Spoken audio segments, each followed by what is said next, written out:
Hey guys, welcome back to yet another episode of Top Billers Toolkit, where me and my twin brother interview top billers from all around the globe to unlock the secrets to their success. Today's guest is back by popular demand. It's Craig Whiting. We had an overwhelmingly positive response on Craig's episode, and it's racked up hundreds of hours of watch time on Spotify and YouTube, so we had to bring him back on. If you haven't seen Craig's first episode, he gets freakishly good results with new recruiters.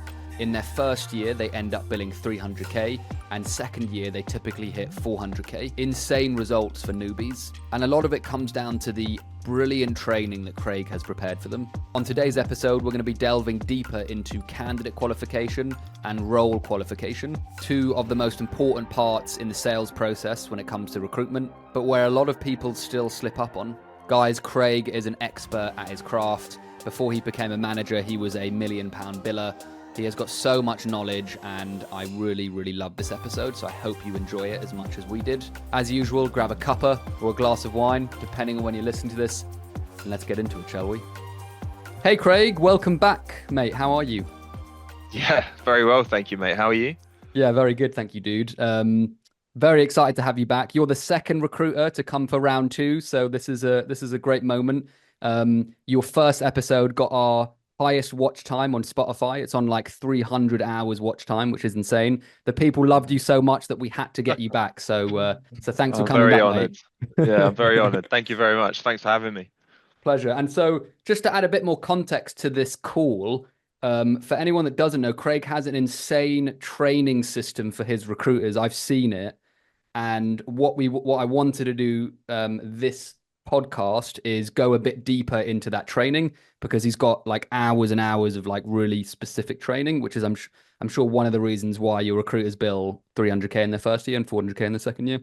So I'm diving into that, but let's start with the first question. Let's keep it broad for now, and then we can go a bit deeper. If you're a new recruiter coming into the market, what would be some of the core fundamental principles to understand? Craig, what would you say? Um, it's a tricky question because obviously there's different industries and every market has its nuances, but fundamentally, like there are core tenets that form the bedrock of a good recruiter that is going to be true across all industries, which is hard work, perseverance, resilience, work ethic, empathy, all this sort of stuff, right? The stuff that everyone says and everyone knows.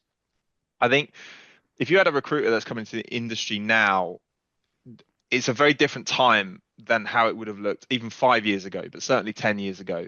And a lot of the norms that would have worked, back in the day are not really going to work anymore. So there's a real sense of there's been like the individualization of recruiters now. So particularly with LinkedIn, historically you had a company website, you had a company name, you had a database, you had all this leverage that you could wrap up around your brand. And I had it at the beginning with Huxley, where you could kind of call people and say, I work for Huxley, and you've got a bit of brand recognition there. I think the big difference is that now nobody cares. Like they care about you as an individual. People have a much more of a platform to utilize and generate like content, but also access, right? So turning up someone and going, "Oh, I got a database now," is irrelevant. Like so is everyone. No one really cares. So I would always distill everything down to the sum of two things: your knowledge and your reputation. And you can only get a reputation by building knowledge. Mm. You can't create a good reputation in any other way. So if you're like day one in recruitment, everyone's going to tell you like all of the high levels of like pick up the phone and all this sort of stuff, and like the kind of the macro bullshit. But from a micro level, if you don't prioritize your own reputation, and you don't prioritize doing a good job, and you don't prioritize putting your stakeholders ahead of yourself in terms of like your clients and your candidates, and prioritizing those stakeholders through processes, you're not going to be successful. And then secondly, if you don't invest in building your own knowledge, how do you ever evolve from being someone that's always got to find new business and always got to find new candidates, because no one's going to come back to you because you don't know enough to build a reputation and be successful. Mm. So knowledge and reputation are like super important. and then using your interactions with candidates. So, in candidate qualification, for example, with clients, when you're understanding their roles, when you're understanding their strategic direction and everything else, to use those opportunities to then build the knowledge base and do it in real time while you're doing the job, rather than conceptually on day one with someone telling you like, this is what we recruit for, and then it's right now, go pick up the phone and sod off sort of thing. Mm, understood, mate. Interesting. Sorry, Ben, do you have a? No, I was just going to say, that's really interesting. And if I was to say there's a new recruit listening here right now, and there's like, oh, that's really interesting. If there was like one thing I could do for knowledge, for both those categories, there's one thing I could do every day. Do you have any tips on that? Any kind of tangibles? And if we were to simplify it to, okay, if you do this every day and you do this every day, you'll get more knowledgeable, you'll be more experienced, and you'll be a better recruiter. Yeah, talk to candidates, ask questions, listen to the answers. Mm, Like, no one does it. The thing is, people don't do it, right? So most recruiters turn up and all they think about is, how do I do a deal? And it's not their mm, fault, because they get beaten around the head and they turn up and everything's about doing a deal, and you can understand why it is the way it is. But if you take yourself out of it and look at like, okay, well, it's really easy to talk to candidates because candidates want to talk to recruiters about, jobs. mm, Use it to find out, like, who did you work for in your last role? What did you do? All right, why would someone pay you to do that? Is this something that other companies pay people to do? Is this like a common skill set? Is it very niche? Um, Find out stuff about the organization. How does the culture work? How's it structured? What does progression look like? How innovative are they? How behind the curve are they? How much churn do they have? Build all this knowledge, because they're going to give it all to you anyway, and then go and talk to someone else and do the same thing, and then ask some questions like, in your experience with agencies, like, how could they do better? How could I add the most amount of value to you? And after 5 calls, you're going to see the common threads, but mm, also you're going to have like a bank of knowledge, and then you're going to go and talk to the sixth person, and they're going to go, wow, that lady or that guy is the best recruiter I've spoke to for a long time. Just because you're gonna have stuff that's credible relative to them. But if you just get on and go, right, I want to do a deal, so do you meet this job spec? Yes or no? Where else are you interviewing? Okay, I'll send you a CV, but I actually won't, because I don't know if you're good enough yet. See you later. Mm, mm. How do you do it? Like, so that's the easy answer. And then you learn through osmosis as much as anything else, and just actively listening rather than waiting for your turn to start talking again. yeah, actively listening. I'm still learning that one. That is a hard one to get right. When I was going through your training, and we're kind of already deep into the candidate qualification, but you did put an emphasis on everything, and correct me if I'm wrong here, Craig, but everything in the training, you seem to put a super emphasis on candidate qualification being the most important part of the process. Is that right? And if so, why are you making that super specific to the people you're training? Yeah, so candidate qualification, role qualification, the two of them kind of work in tandem. But for me, understanding candidates is, and your qualification of a candidate is right up there as one of the most two important things that you're going to do, for a number of reasons. But like, fundamentally, we have no product. We don't sell anything as recruiters. We provide a service, right? And that service is candidates. But we're not providing candidates. That's not the reason that someone would engage an agency. They engage an agency to save time, because on a long Mm, enough continuum, every client could fill all their roles themselves. mm, And the time variable will differ from market to market. So if you're someone who places portfolio managers with hedge funds, it might take you 2 years to send them the right candidate. But if that person generates 1 billion plus of revenue a year for that hedge fund, they would consider that to be an acceptable time to wait. You're still adding value. If you were Mm, hiring a software engineer for the same hedge fund to do a 2 year project that they needed to kick off within the next 3 months, taking 2 years to find that perfect candidate would be unacceptable. When you focus on time, right? Your value to a company, a client, is related on, like, how effective are you at providing a service? That service is good candidates, but how efficient are you doing it in a way that saves them time? Yeah. mm, So what they're looking at is, can you find me efficient candidates fast? But then secondly, if I'm going to invest my time in interviewing these candidates, I want them to show up. So how do you avoid them getting counter offered and disappearing? And this is a fundamental issue, right? Because a lot of recruiters suffer from dropping offers. And I had it myself in my early days where you'd get an offer and you'd be like, oh, I don't know if I can close this or not. Which for me now, looking back, and this is somewhere that it took me a little bit of time to get to, but fundamentally it's unacceptable. Because why are you willing to do all the work that you need to put in to get someone to an offer stage to then lose it, and that's okay? And where you lose it is candidate qualification. Everything will come back from there. So how we break it down, or the reason why it's so important, number one, it's your first meaningful interaction with the candidate. Talk about reputation, right? You only get one chance to make a first impression. If you come off that call and you don't really have a lot of answers, you don't have good information, you're not credible, you don't come across as someone who knows what they're talking about, how the hell are you going to try and get that person to trust you and influence them down the line when you're pushing them to go to the interview but they've got another offer? Or you're trying to talk to them and get time on the phone about them taking your offer over someone else's offer, because you've already framed their perception of you as you don't really know what you're doing, or you're not credible, or you're not knowledgeable enough, or you've only got your own best interests at heart, or whatever it might be. In the same scenario as if you went to view a house, right, and then the estate agent called you and you gave them a criteria of what you were looking for house-wise, and the first house that they came to you with didn't meet the criteria, or you asked some questions about it and they didn't have any answers, but they're going, take some time off work and come and view this house, but they're not backing it up with credibility, you'd be skeptical at best. But also, when that same estate agent was trying to influence you to buy the house, you wouldn't put their input at the same level of value, right? So candidate qualification, first opportunity to create a first impression. That first impression is going to carry you through the entirety of the process, however long your process is.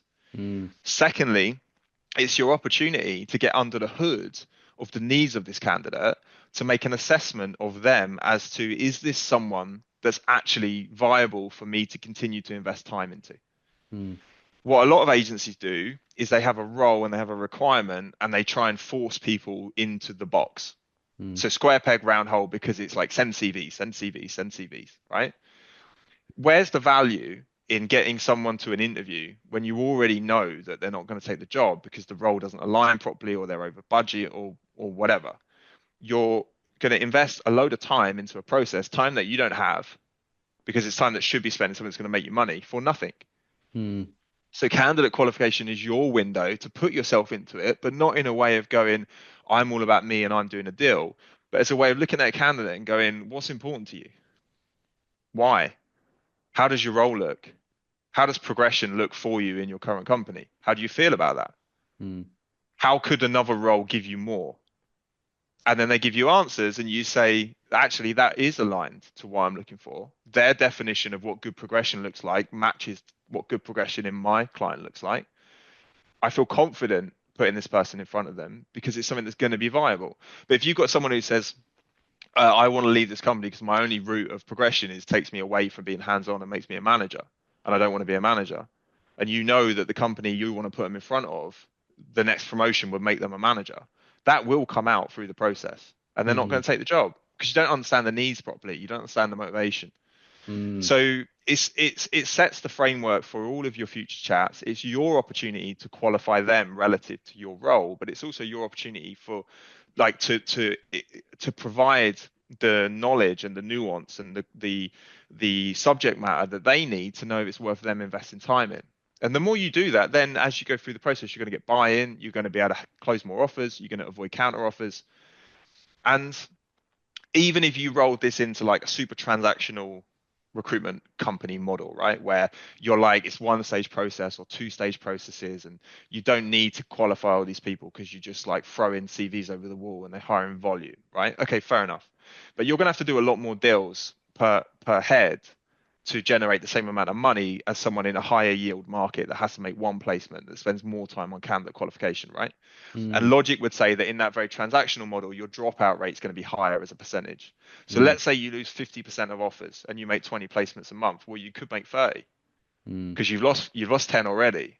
And logic would probably say the reason you lose them is to other offers, to counter offers, to they're not aligned, it doesn't fit for them. You get them to the point and then they fall out. Well, what could you, if you spend an hour per candidate, that's 10 hours a month. It's 120 hours a year that you're wasting. And if you understand your metrics and your ratios, what could you do with those 120 hours? If you could do another 10 placements a month or even 5 placements a month on top of what you're doing right now, what does that mean for money? Like, what does it Mm. mean for you, for your career and everything else? So it's across all markets. It's about like using candidate qualification as a gateway to know how can you protect your time, but also how do you add more value to the client and how do you appear more knowledgeable, more credible, and then how do you get more stuff over the line? Um, which is a long-winded way of saying it's really fucking important.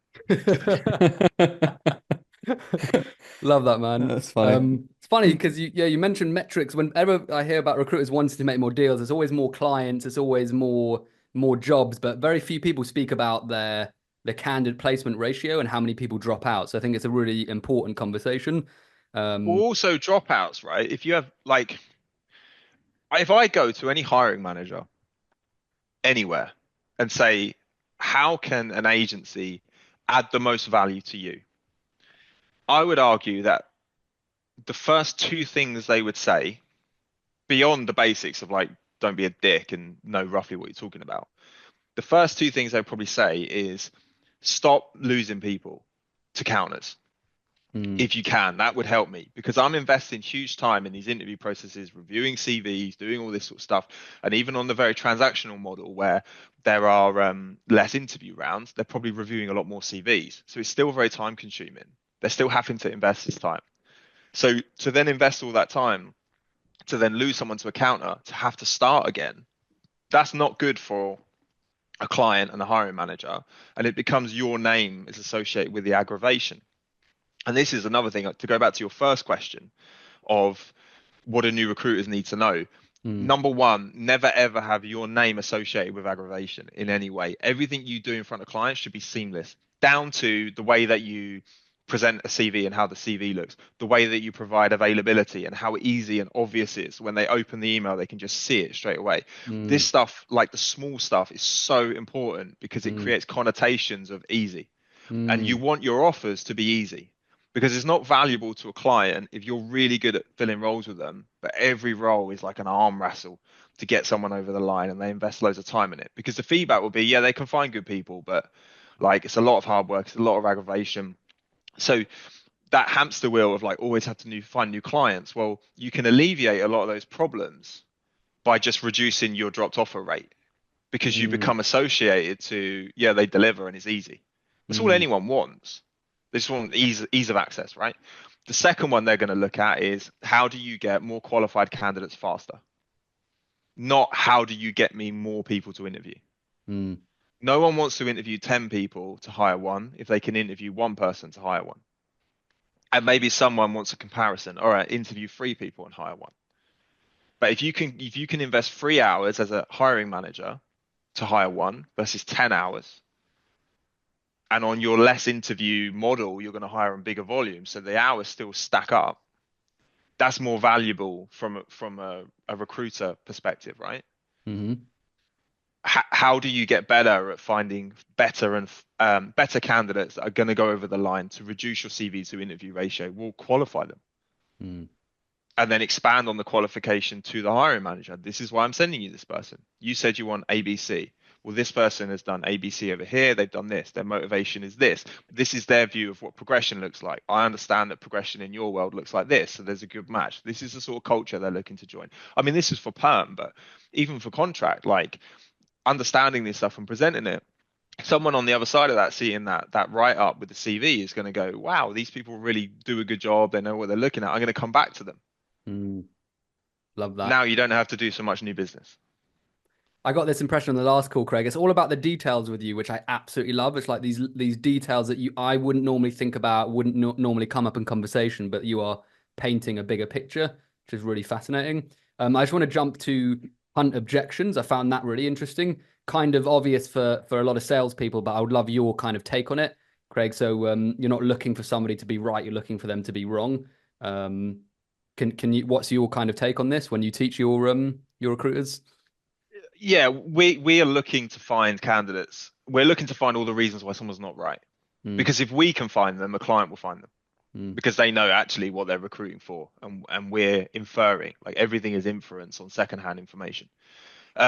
If you can't find a reason that someone's wrong, there's a very good chance that they're right.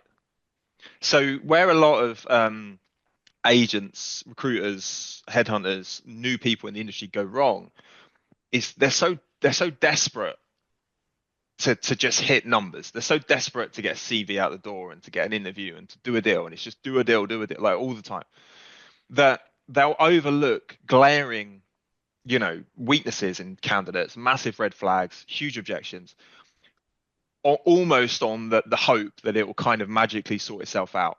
And I can understand it, like, oh well, maybe when they hear more from the horse's mouth, they might change their mind or whatever, right? But like fundamentally, we're only ever going to be able to test to sort of a surface level in terms of actual ability for someone to do a job. And then we can really get into the weeds on like candidate needs and the more of the emotional, more of the qualitative side of things. So that's where a recruiter really adds a lot of value. And then we can also try and get under the hood in terms of things that are actually important in a macro perspective, in terms of like progression is a big one, or culture, or other things. If you're touching on these points and you're getting objections internally, not candidates not being interested, but like you already know, like, wow, this doesn't really stack up. Like, for example, company wants candidate in the office 5 days a week. Candidate currently does 2 days a week in the office. You talk about 5 days and they kind of go, oh yeah, well maybe, are there any reasons that you would struggle to do that? Well, I've got 3 kids, I do the school run, and I've got a dog, and I'd have to get a dog sitter or whatever. They're never going to do 5 days in the office. When push comes to shove, it's never going to happen. Or they're going to need some sort of monumental comp uplift. So this needs to be handled now. And this is an objection where you don't pump it down the line and sort of go, I'll deal with it later, because then it becomes aggravation for the client. You either send it, but you give them the steer. This is a situation. This is this. This is this. They're going to need a much bigger bump to cover the cost of childcare and dog care and everything else. And then you qualify that with the candidate first. You have exact numbers on what it looks like. But then you also get into like, what have you spoke to the missus about it? And like, how will this actually work in reality? If you can find that objection, don't waste the X amount of hours you're going to spend through the process just for that person at the end to not take the job because it's 5 days a week in the office. Because you already know. What's the point? Use that time to go and find someone that can work 5 days a week in the office and make some money. But that's the slightly longer term thinking outside of just weekly KPIs, and this is what we spoke about the first time we spoke, of like, stop beating people around the head about deals and start like giving them the bandwidth to prioritize doing a good job, because you'll get to deals faster. Really interesting.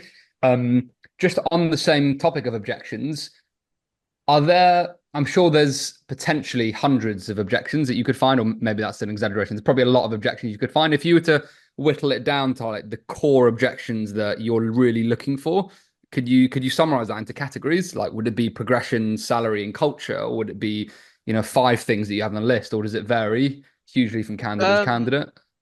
I mean, no, it doesn't vary. Like, at the end of the day, people are people and jobs are jobs, and it's all the same thing.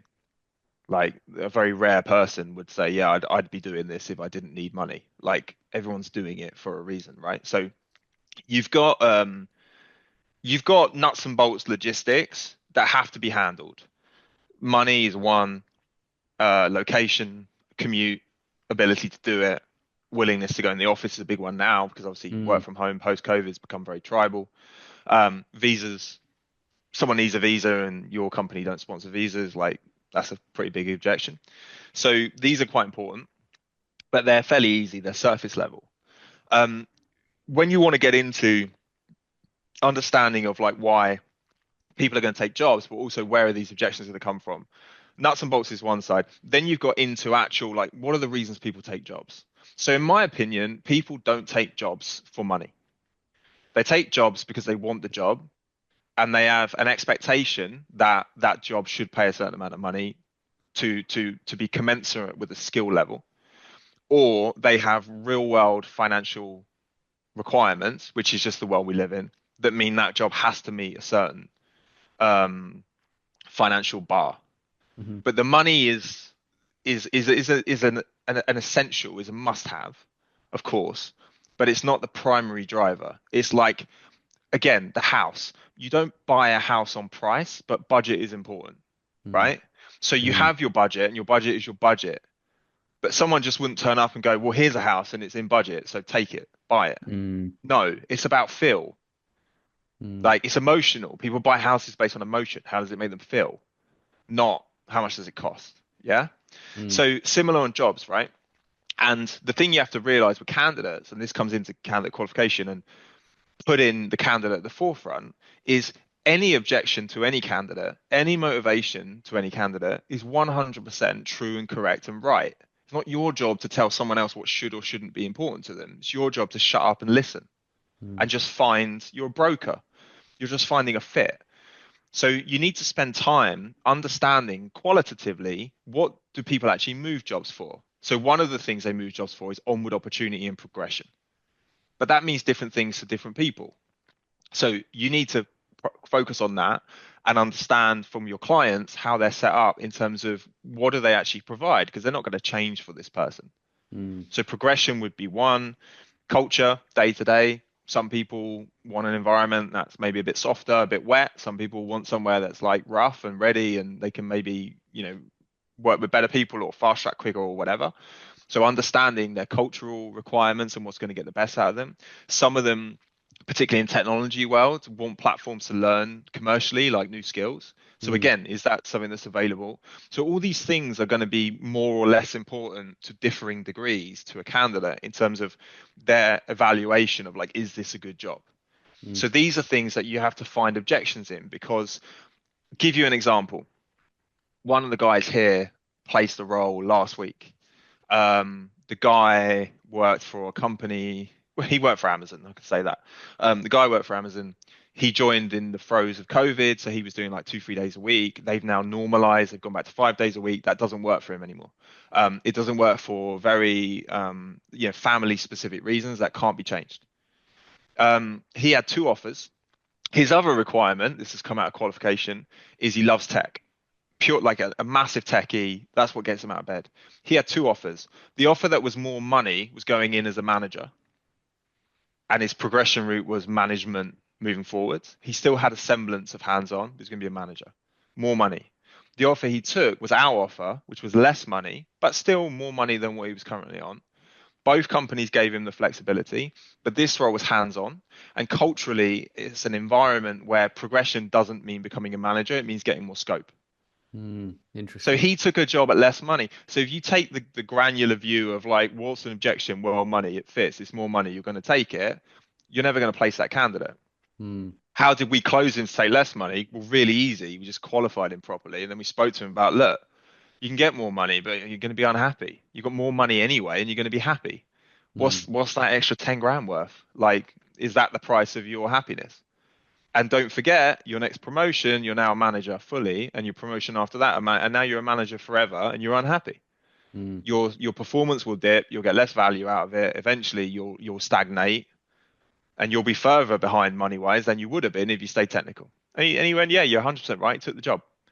So this is like Such a great example. handling it's objection handling in action. So you've got the qualitative, you've got the nuts and bolts. The qualitative is stuff that gets people to move, and it might be relocation, another thing. Like, my wife's Canadian and she wants to move back to Canada, and if there's a company that can support me in a move to Canada because they've got an office there, that's going to be really compelling for me. Okay, great. Well, now all you got to do is, if you've got one of those clients or you find one, how good are you? You're going to get bombarded now, Craig, with like 100 messages from Canadian companies wanting to recruit you. Yeah. That's really. Ben, did you have a question, Drew? Yeah, I was just gonna really, because I would love to get onto the other questions, Craig's, but your answers are brilliant, so I don't want to slow you down either. But if there was like one question, it sounds like the difference was that you truly understood what you said, what gets them out of bed in the morning. That was what you mentioned. Is there like one question or 2 questions that allow you to get that information? Is it what gets you out of bed in the morning? Is there a variation of that? Like, what's that question that you ask that really gets their true motivation of what drives them? So I love, like, my first question is always, how's your current situation? And I'll always say how, because how is a big open, like, it's a massive open question. They can go wherever they want with it. And we do a lot of training around questioning. So open questions, certainly at the beginning of a call, and then just literally shut the fuck up and actually listen to what they have to say, because they'll tell you the things that are important to them. And they might go, what do you mean? How is your current situation? And then you can prompt them a little bit. But how is your current situation? What how questions are brilliant because they're super open, and you can kind of ask any question by saying the word how at the beginning. We avoid why as far as we can because why is quite accusatory.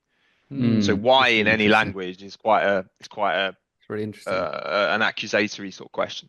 Mm, So we'll get to why towards the end of a call when we get into more direct and closed questioning, but at the beginning is very, very open. mm, So you get how is your current situation, and then we can listen, and then we'll pull things out from what they say. Um, and then the other question that I really like to ask people is if you were looking at creating your next role, how would you draw it up? Because again, they tell you everything that's important to them, and the first three things that they say will be important to them. The stuff after that is they're nice to haves, but they've given you the needs, and then you can start to address on that because the first thing they mention is flexibility over money. Flexibility is a thing that's going to be important to them. Now you have a thread that you can start to pull on a little bit. mm, You mentioned flexibility, so I'd just like to go back to that. So you let mm, them say it all. What does flexibility mean to you? Again, a what question? How what? You're not saying why, because that's going to put their back up. So mm, how what questions? Number one, just listen. Stop thinking about doing deals. And then if you want to, how is your current situation? And if you could craft your next role, how would you draw it up? And they'll mm. tell you everything you need to know. Love that. Love that. Absolutely brilliant. Great And advice there. we're really again we put you on the spot a few times in the last pod, Craig. We're gonna do it again this pod. um, I'm really because this is something I actually hands in the air struggle with and have struggled with for a long time. I've done hundreds of sales calls, but I still struggle to do this. I'm sure Ben, you're a lot better than me at this, but it's how do you sell something back to a candidate? I'm always a bit I'm just shit at doing this. I still haven't learned the best way to do it. I'm just wondering if there's an example you can think of how you sell something back to a candidate without it feeling a bit weird. Because whenever I do it, it just feels a bit weird. Yeah. I mean, it's predicated on qualifying them properly, but sell based on like facts and needs. That's it. You don't need like you again, there might be some really like transactional markets where you can tell someone to take a job because it's a great opportunity and they'll actually listen to you. But in the real world, it's never going to work because you're the least informed, you're the least knowledgeable person in the process. I can't tell a tech person who's just done a 5 round interview process with technical people and they're interviewing for a technical job that they should take it because it's fantastic. mm, Because they can blind me with facts mm. and I won't know whether they're true or not. So going, oh, come on, or like, I really want you to Come take this. on. It's not going to do anything, right? Come So on. if you don't understand, like when I got my job with Huxley out of uni, I had offers from all the S3 brands, and I took the Huxley job because Huxley, whether by design or by sheer luck, had made the effort to understand what was actually important to me. And at the time, Mm, very personally, I'd been in a long distance relationship with my now wife for a year through my last year of uni. And I'd been in Cardiff, she'd been in Kent. We did a long distance relationship. I just wanted to get home. Huxley sold me on we work and we go home and we come back to work. Every other brand sold me on the social, Interesting. the Thursday nights out, the go wow. out on the beers, the this, right? I took Huxley. I knew nothing about recruitment, and it was all the same company essentially, just different brands of Mm, S3. I had nothing like quantitative to say they're mm, better than them. I took them on basically feels like that's more of an environment for me. This is a very emotional, personal, need-based decision, right? They mm, Mm, didn't sell me by going, it's brilliant. mm, They sold me on fact. So as a recruiter, if you do a good job at the beginning understanding the needs, why do you have to sell? You just highlight facts. And if you hunt objections, you're not going to have anyone in the mix who isn't aligned to what that company offers. So the mm, company will sell it for you, but they'll sell it by just telling you about like telling the candidate about what it is. So the last example that we mentioned, that guy, we didn't close him by selling to him. We closed him on facts. The facts are both your offers will give you the flexibility that you want, so that's even. One of the offers will give you more money, but it will take you away from technology, which you said when we asked you how you draw your roll up, you didn't mention management and leadership once. You talked about tech. The offer that's slightly less money, but more money than what you've been offered right now for more flexibility will keep you technical. So what price do you put, Mr. Candidate, on job satisfaction? Is it worth the extra 10 grand? And he went, no, it's not. I'll take this one. Where's the sell? But it's all sales. That's sales, right? Understand the need, sell back to the need. But don't sell by saying something's brilliant. Go back to the house scenario, right? Let's say that you got married recently, Sam, right? So, right, let's say your missus is like, Sam, you've been dicking around with this podcast for too long, mate. I want to see something out of it. It's Make some time for bloody you. money. It's time for you to buy me a new house, right? Yeah. And I don't know, she loves horses. And she wants a house that's got a bit of land. So one day when your podcast becomes stratospheric, you can build her some stables, right? If a good estate agent understands that, you got a couple of houses, you got a house you're looking through them, but you got a house that you're looking through someone else. Both the houses are exactly the same. They don't speak to you, they speak to the missus, and they start going, this house is brilliant because it's got an acre of land, and that would be beautiful paddock, and this would be a wonderful stables. And I know how great Sam's doing, and Sam can build that. Where's your missus going to want to buy the house? Yeah. Selling on facts and back to the need. And that is sales 101. Love that, man. I haven't heard anyone describe it so perfectly. That was a little masterclass. I love that, mate. Should we jump into some LinkedIn prospecting and to... specific questions and that kind of stuff? I feel like that would be awesome to end the... Go ahead. No, that's a great point. So I wanted to understand, because I saw on your training, Craig, that you have quite a few softwares that you use. I saw Apollo, Dripify, HeyReach. What's the... Maybe I can ask, what is the most useful piece of tech that you're using amongst yourself and your recruiters out of everything you're using? I'm probably not the best person to ask that question to. I at this point for my own recruitment, I kind of just do everything through my LinkedIn network, and that's about it. Cool. Dan, my business partner, knows the ops side up to the eyeballs. I like Dripify, but I'd probably say I've used that only because I've used it the most, and we're pretty new with HeyReach and Apollo. I think this tooling stuff, so Dripify is brilliant. It's very, very helpful for us. Yeah. But we are very careful to use tooling to accelerate the human aspect of the job. So not to replace the human aspect of the job. We don't default to email recruitment, mass outreach, this sort of thing. But we do use things like Dripify, for example, to keep in touch with our networks. So we would use Dripify in a way to say, let's build really condensed searches filtered by technology and industry, etc., of our first connections. So someone that knows me already, we're connected on LinkedIn, they might be familiar with my content and this sort of stuff. I'll use Dripify to create a sequence over the course of a year that will give them market updates, for example. And that's a way that I can communicate en masse with multiples of people that isn't opening myself up for error because that's the problem with automation, right? It's obvious that it's automated, but also you're always going to get found out a little bit, and it will damage your reputation because people don't want it. Like, no one's ever sat on the phone at a bank to a human and gone, would you mind putting the automated keypad back on, please? It's not going to happen. And when you get into jobs, it's a very personal thing. It's a very emotional driven thing. Same with a house, right? You wouldn't buy a house from an AI bot. You'd buy it from a human estate agent that you'd met that had viewed the house with you. At least not anytime soon, because you just wouldn't trust it. And jobs are really important. So we use Dripify in that way, but it's a way of retaining like reputational value in the market so that there's some name recognition when I call. It's not a way of filling jobs, because it's not, in my opinion, it's not going to work.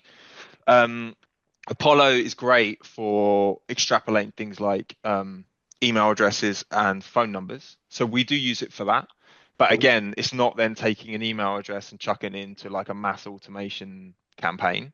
Yeah. Because you've got to be careful, right? Like people don't like stuff like that. And it might be that we step away from those sort of things if we don't get good returns from it.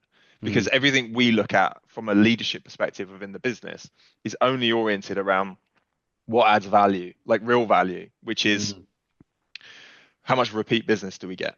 Fundamentally, that's where the value comes from. Love that. I was going to ask a question and I completely forgot. I love that you're giving people market updates. I've heard that a lot. What do you choose? What do your clients actually want to hear about when it comes to market info and updates? Like what? Because I'm guessing there's a plethora of stuff you could focus on, and I really agree with that nurturing aspect. But what do they care about? Like, what do they actually want to listen to? Do you think? Well, I think they certainly want to know what's going on in the market because everyone, whether they would publicize it or not, is passively looking for a new job. They just aren't doing anything about it until that perfect job comes along, and for some people it never will.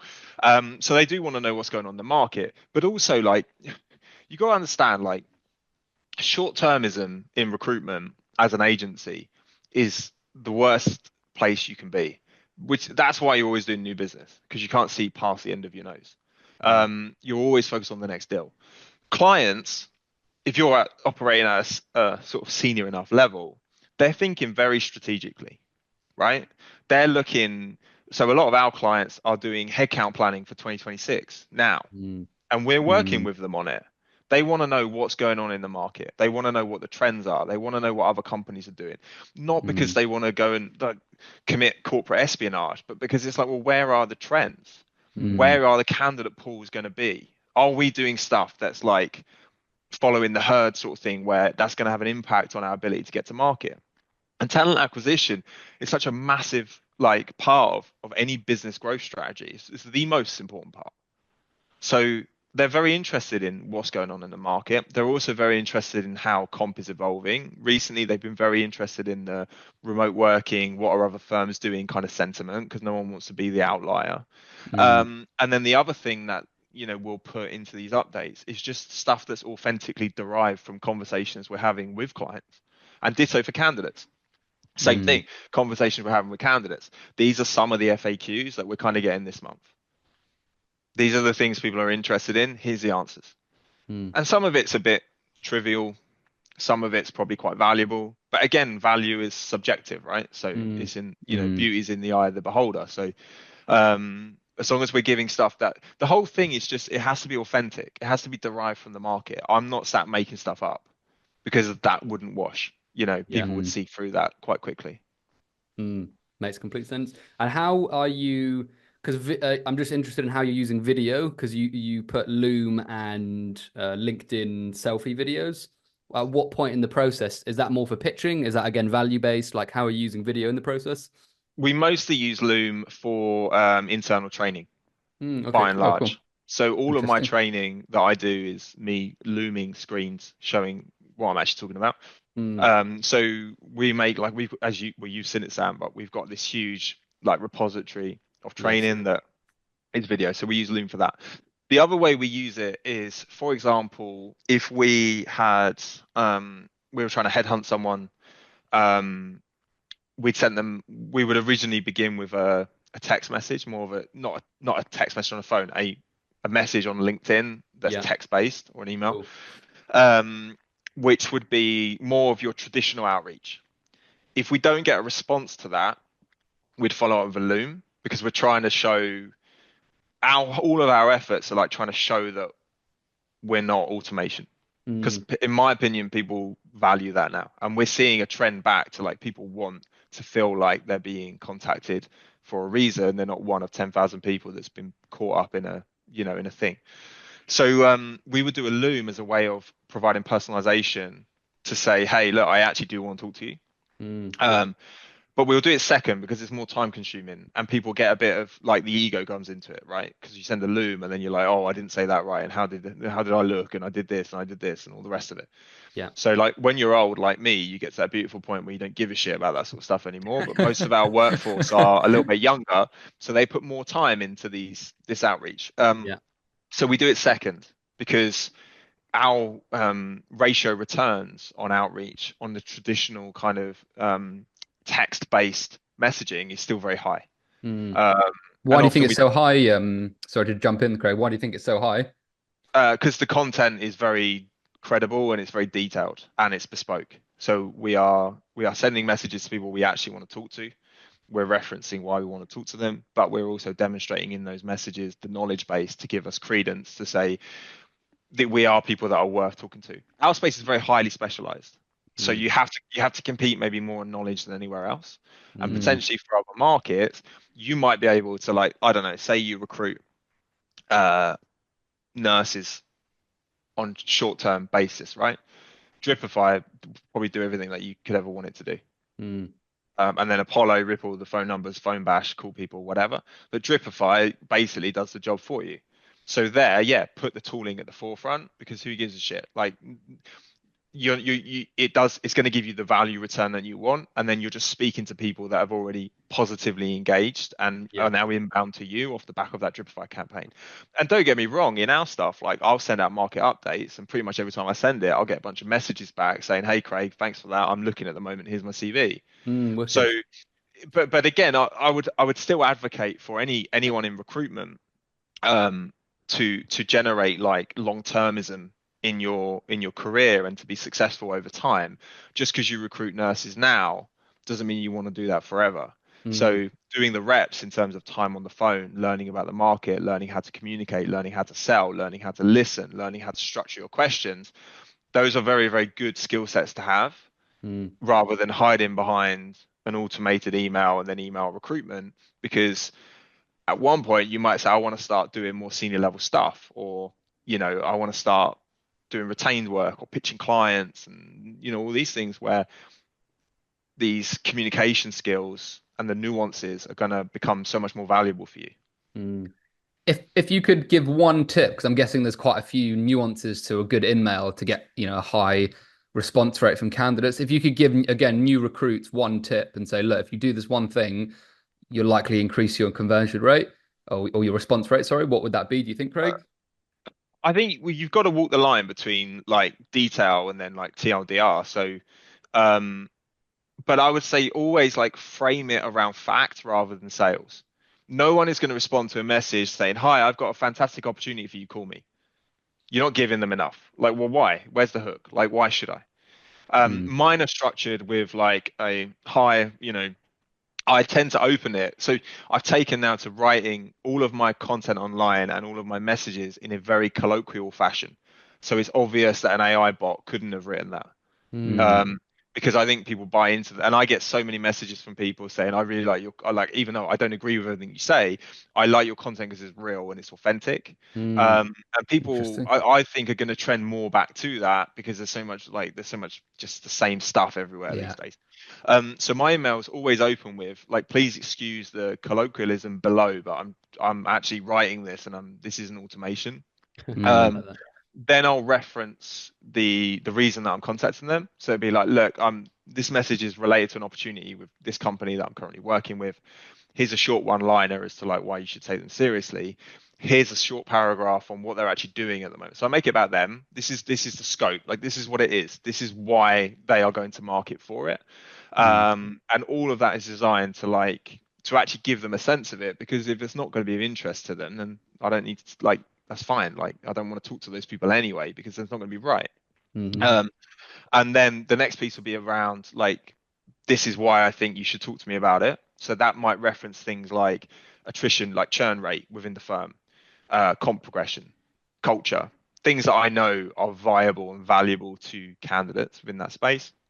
And then it will be, can we find a time to talk? I'm not sending them my Calendly and asking them to do any legwork. Like again, this is in the whole no aggravation scenario. So I'll sort of say, look, I can make myself available around you. I would really appreciate if we could have 15 minutes so I could expand on this. Would you have any interest in a chat? And most people come back and they'll say, not looking right now, but this would be the sort of thing I was interested in if I was. Let's keep in touch.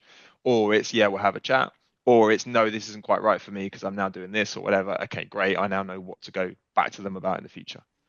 Love that, mate. Awesome. I can't believe how quickly this has gone again, mate. 4 minutes to 2. It's crazy. An hour has flashed by. Craig, thank you so much for coming on again, mate. I feel like we could still do a round 3 and go deeper into more subjects, and we probably will if you're happy to come back on. But thank you for coming on for round 2, mate. I really, really appreciate it. It was very valuable. No worries at all. Thanks for having me. Hey guys, thanks for tuning in to this episode.